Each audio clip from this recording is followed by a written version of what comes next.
Seguro que este gesto le resulta más que familiar. El problema llega cuando se convierte en una obsesión. Es lo que se conoce como nomofobia, miedo irracional a no poder mirar el teléfono. España es el país de la Unión Europea con más adolescentes enganchados al móvil. Un 21% de los jóvenes padece este trastorno, frente al 12% del resto de países europeos. ¿Puede convertirse la tecnología en un arma de doble filo? La llegada de los teléfonos inteligentes a nuestras vidas revolucionó nuestra manera de comunicarnos. Echen la vista atrás tan solo 10 años. ¿Se imaginaban que accederían a Internet desde la palma de su mano? Cada vez estamos más conectados, también los más pequeños. Sin embargo, los métodos educativos parecen quedar un paso atrás. En Estados Unidos, Nueva Zelanda, Reino Unido y Dinamarca, entre otros países, ya han incorporado las llamadas ciencias de la computación a los planes de estudio, una asignatura con el mismo peso que, por ejemplo, las clásicas matemáticas. La iniciativa pretende no solo enseñar qué es un ordenador, sino también sacar todo el jugo que estos dispositivos nos ofrecen. Pero, ¿qué ocurre en España? ¿Por qué en algunas comunidades se ha prohibido que los alumnos lleven a clase teléfonos móviles? ¿Tiene que ver con el miedo a que se conviertan en adictos tecnológicos? Lejos de este fenómeno, la educación tecnológica quiere convertirse en la herramienta de las nuevas generaciones, esa llave que les conecta con el futuro que aún está por venir. Y si hablamos de tecnología, no podemos olvidar la imparable evolución de los ordenadores. Raspberry Pi es un ejemplo de la infinidad de posibilidades que puede ofrecer un mini ordenador. Solo necesitamos ganas y mucha imaginación. ¿Qué hace tan atractiva esta diminuta placa? ¿En qué se diferencia de Arduino, uno de sus principales competidores? La robótica para todos los públicos gana adeptos y arrasan ventas, y es que son una oportunidad perfecta para que mayores y pequeños compartan un buen rato mientras aprenden.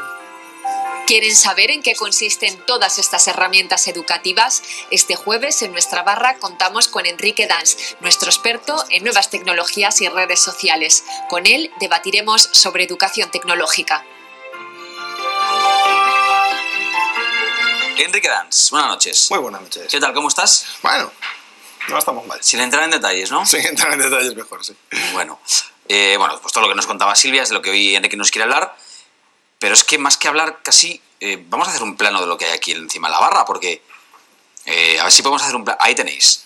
Hoy traemos juguetitos. Hoy traemos juguetitos, todos esos, que algunas de las cosas ya nos las contaba Silvia hace un momento.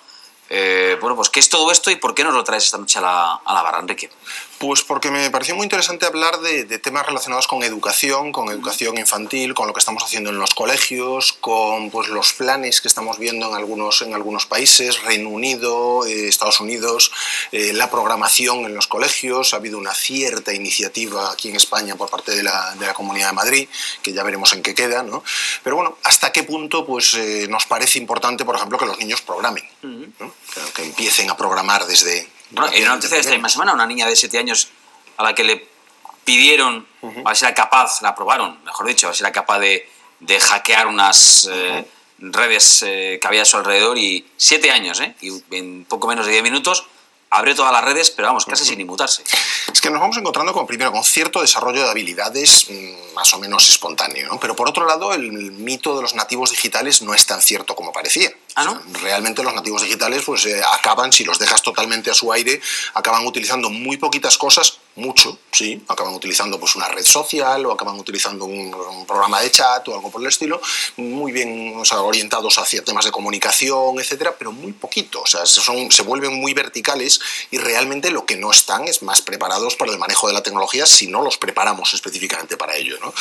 Y sin embargo, lo que está claro es que la programación, pues hombre, empieza a ser un poco casi como la física, ¿no? De hecho, lo que estamos viendo es cómo, pues, si queremos preparar a los niños para el futuro, pues tenemos que enseñarles a programar de la misma manera que enseñamos física. Tú no enseñas física a los niños para que se conviertan en físicos, aunque alguno lo haga, ¿no? Aunque alguno estudie física. En realidad les enseñas física para que estén preparados para vivir en un mundo gobernado por las leyes de la física, ¿no? Y entiendan la gravedad y entiendan un montón de cosas. La programación empieza a ser ese nivel, es decir, ahora vivimos cada vez más en un mundo rodeado de objetos programables, ¿no? Hace no mucho, Enrique, tangencialmente, no era el tema de la noche como sí lo es hoy, pero nos proponías reflexionar sobre cómo nuestro país penaliza en las aulas el uso de nuevas tecnologías hasta el punto de prohibir alguna de esas nuevas tecnologías. Por ejemplo, las aulas, pues muchos maestros, muchos profesores prohíben el uso de smartphones porque distraen. La herramienta puede distraer, pero mal utilizada. La herramienta puede ayudar, bien utilizada, el smartphone, que es un ordenador, Sí. O un PC, o una tablet, en fin.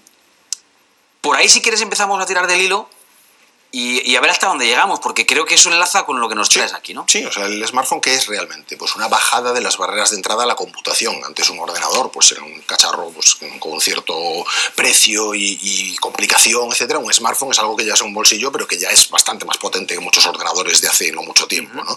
Pues ahora, tirando de ese hilo, podemos llegar a este tipo de cosas, ¿no? Y esta cosa, esta bellecita de aquí... Aquí tiene la mano Enrique. Esto es Raspberry Pi.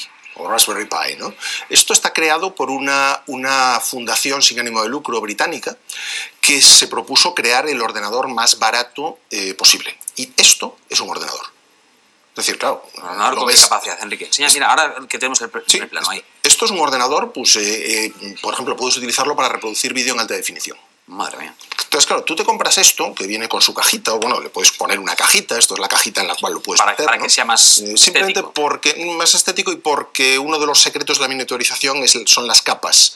Entonces, esto hace que si lo apoyas, por ejemplo, en un sitio metálico, pues puedas hacer cortocircuitos. Entonces, por eso lo metes en una caja, generalmente, ¿no? Pero fíjate que esto realmente te llega así y tú lo único que tienes que hacer, pues bueno, el disco duro es esto. Es una tarjeta de memoria.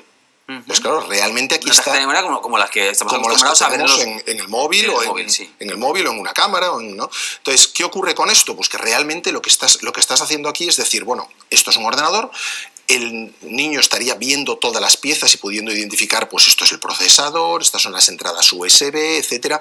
¿Qué necesitas para que esto funcione? Pues una pantalla que la puedes enchufar aquí a un HDMI, con lo cual lo puedes enchufar al televisor.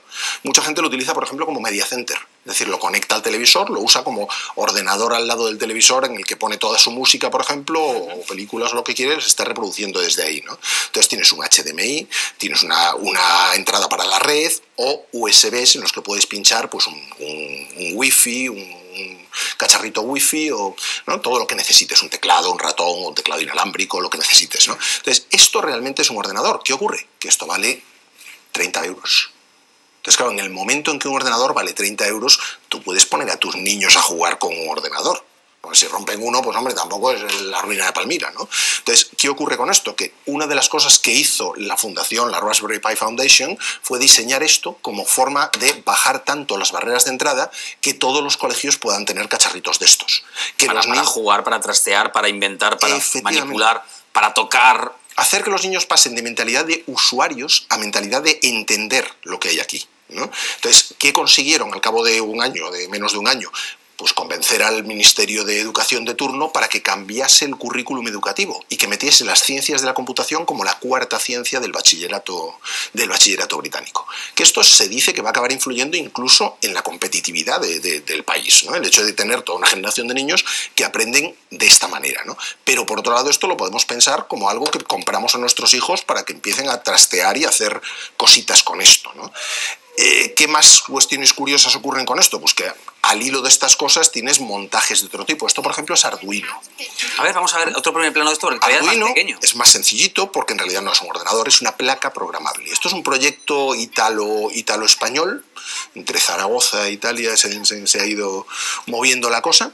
Y Arduino es una placa programable. O sea, tú de entrada la enchufas a un ordenador, podría ser a este o puede ser a cualquier otro ordenador, de sobremesa o un portátil, y lo programas. Es decir, tienes un lenguaje de programación razonablemente sencillo para que puedas hacer que esto, pues lo que le pinches aquí de entradas y de salidas, sea programado, ¿no? Lo típico es empezar, bueno, fíjate el nivel de complejidad es que, claro, no necesitas ningún soldador. Utilizas esto, en realidad esto es una breadboard, es decir, con esto y una serie de cablecitos, pues vas haciendo circuitos que van de aquí a un LED, por ejemplo, o a un motor paso por paso. Bueno, esto ya es algo más complejo, ¿no? Esto Sí, ya es totalmente. para... Pero es muy parecido al Mecano, realmente, si lo piensas. Entonces, claro, si quieres la versión un poco más sencilla... ¿De qué precio hablamos, Enrique?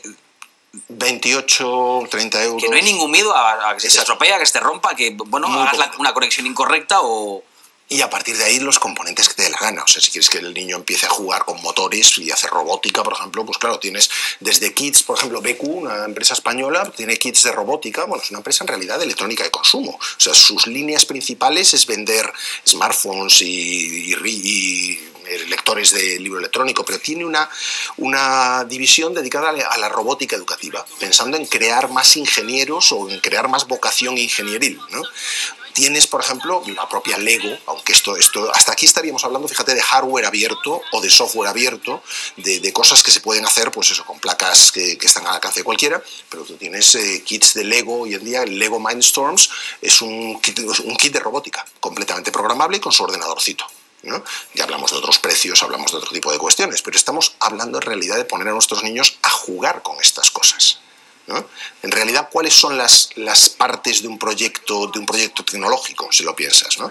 El hardware, el software, y tienes proyectos como MIT o como Scratch de MIT, en los que puedes programar realmente juntando bloques, ¿no? Y jugar realmente con lenguajes de programación que estás generando código pero casi sin enterarte, ¿no? Entonces, entre Scratch de MIT, que sería software, cacharritos como estos que son hardware, y diseño, y el diseño ya entrarías en impresoras 3D y este tipo de cuestiones, puedes crear auténticos proyectos tecnológicos, ¿no? Poner a los niños a jugar con esas cosas. Bajo coste y con una capacidad casi infinita de ingenio y de capacidades que son las que bueno, pues las que tenga cada uno, que las sea capaz de adiestrar cada uno. Intentando cerrar un poco el círculo, Enrique, sobre la educación, las aulas.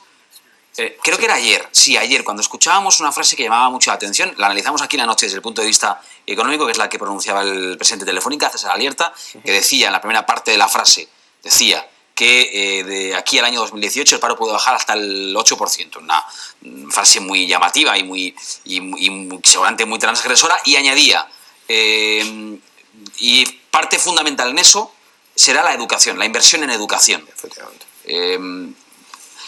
Esto enlaza con lo que tú cuentas y enlaza con la crítica que hacíamos aquí en la noche, que también te he leído a ti en alguno de tus artículos que publicabas sobre quienes, en lugar de alinearse con las nuevas tecnologías en las aulas, se postula de manera contraria, claro, al uso de las nuevas tecnologías, ¿no? Claro, el pensar que oh Dios mío, es que la tecnología está volviendo a los niños adictos, ¿no? Lo que estás preparándolos para un entorno, pues por ejemplo, preparándolos mucho para un entorno profesional. Desde luego, lo que está claro es que una de las grandes bolsas de empleo va a ser la tecnología.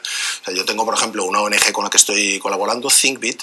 ThinkBit lo que está haciendo es, en colegios de zonas desfavorecidas del Cinturón Industrial de Madrid, llevando este tipo de cosas, llevando proyectos con Arduino y haciendo vídeos para que los niños puedan retarse a sí mismos a programar cosas y hacer robótica con este tipo de componentes, ¿no?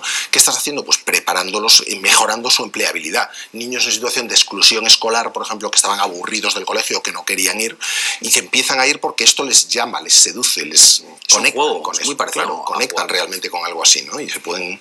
En realidad es que todo lo que te vas a encontrar con esto es complejidad muy baja y, sobre todo, una búsqueda en Google te permite encontrar 5 vídeos distintos con instructables, ¿no? con posibilidades de hacer estas cosas. Una cosa más, muy de servicio público, porque ya me cuentan que quien lo está preguntando, un Raspberry Pi como el que tienes aquí, ¿no? Con su caja y... El Raspberry Pi ¿Esto dónde se puede conseguir? ¿Se compra a través de internet? Sí, ¿en España no se puede conseguir? ¿En cualquier tienda ya lo hay en algunas tiendas de electrónica. Hay un par de distribuidores oficiales. Si entras en raspberrypi.org